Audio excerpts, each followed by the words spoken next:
You didn't get tired because you worked too hard today.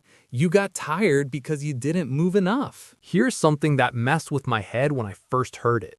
The human body wasn't built to rest. It was built to walk.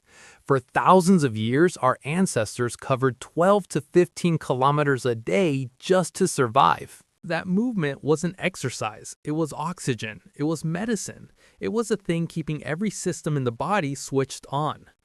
Now, we sit for 10, sometimes 12 hours a day, and we wonder why we're anxious, foggy, inflamed, and exhausted. But here's what the 1 million view videos on this topic never tell you. The changes that happen when you start walking daily aren't just physical. Some of them will change how you think, how you feel, and quietly who you are. In this video, I'm going to walk you through 10 real changes, backed by science, that happen when walking becomes a daily habit. Not the obvious stuff like you burn calories. Anyone can tell you that. I'm talking about what happens inside your brain at the 30-minute mark that people pay hundreds of dollars in supplements to replicate. The change that happens to your joints that is the exact opposite of what most doctors tell you. And the identity shift, the one that nobody talks about. That might be the most powerful thing on this entire list. Number 7 is the one most people completely ignore, and it's the reason you're probably not sleeping well. Let's start with something urgent. Every time you eat, your blood sugar spikes. Your pancreas dumps insulin to clean it up. Do this enough times while staying sedentary and your cells stop listening. That's insulin resistance. That's the road to type 2 diabetes. But here's the thing. Walking opens a back door.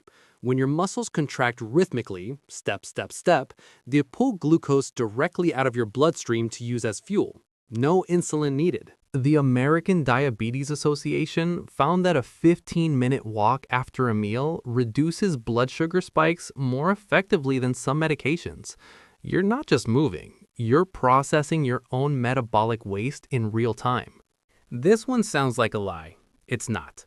When you walk for 30 to 40 minutes, your brain releases a protein called BDNF, brain-derived neurotrophic factor. Think of it as fertilizer for your neurons. New connections form, new cells are born. And it doesn't happen everywhere equally. It happens mostly in the hippocampus, the part of your brain responsible for memory, learning, and emotional control. Here's the brutal truth. The hippocampus is the first region to shrink as you age. Walking slows that shrinkage. In some cases, it reverses it. Most people live in a state of low-grade emergency. Emails at 9 p.m., traffic, news. Your body is flooded with cortisol, the stress hormone. But you're not running from anything. You're just sitting. So that cortisol has nowhere to go. Your body finally gets to do what cortisol was designed for. Fuel movement. The moment you start walking, your nervous system gets the signal. The threat is handled. We are moving. We are safe. Cortisol drops. Anxiety softens. The mental fog you've had since 2 p.m.? Gone. Here's the one most people miss.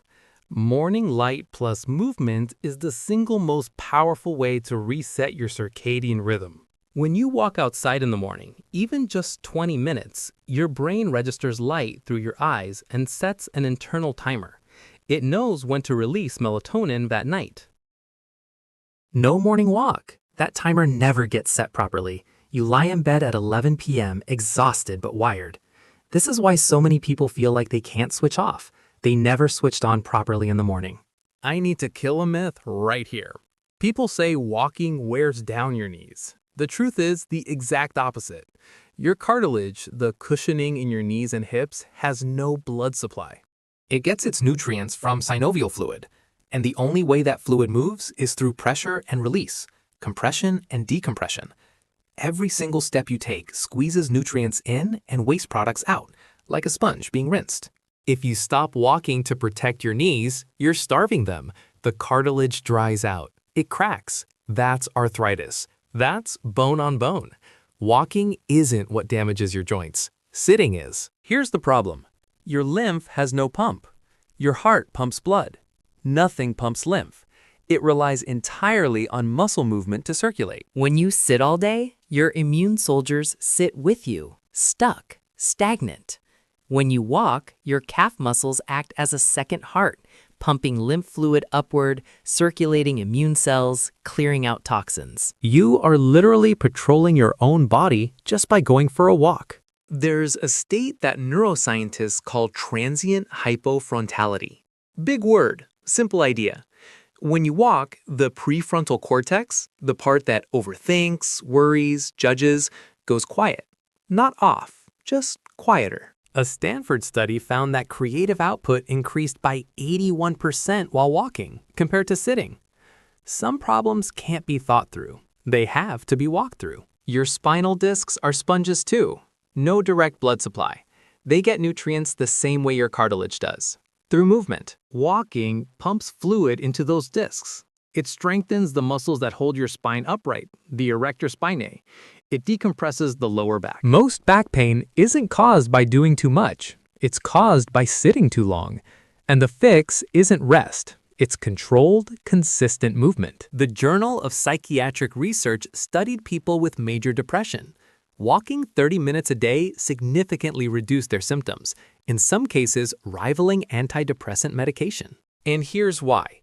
Walking releases endorphins and serotonin, yes, but more importantly, it burns off the cortisol and adrenaline that create the chemical environment where depression and anxiety thrive.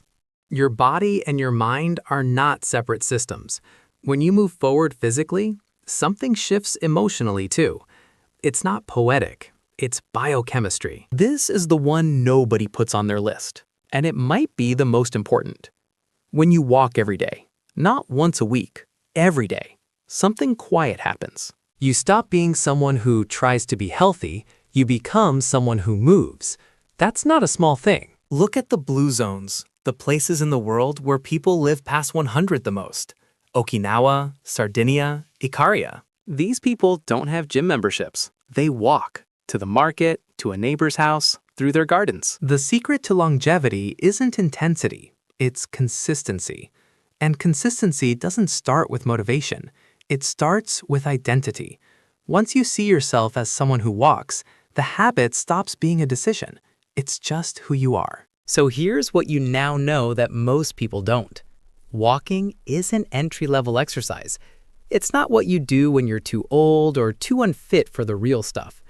It is a full-body biological reset. It grows your brain, feeds your joints, burns your stress hormones, fixes your sleep, patrols your immune system, and unlocks your creativity, all at the same time. And it's free. You don't need equipment, you don't need a gym, you need shoes and a door. Here's my challenge to you. Not 10,000 steps, not a 5 a.m. wake up, not a 30-day transformation plan. Just go outside today for 20 minutes.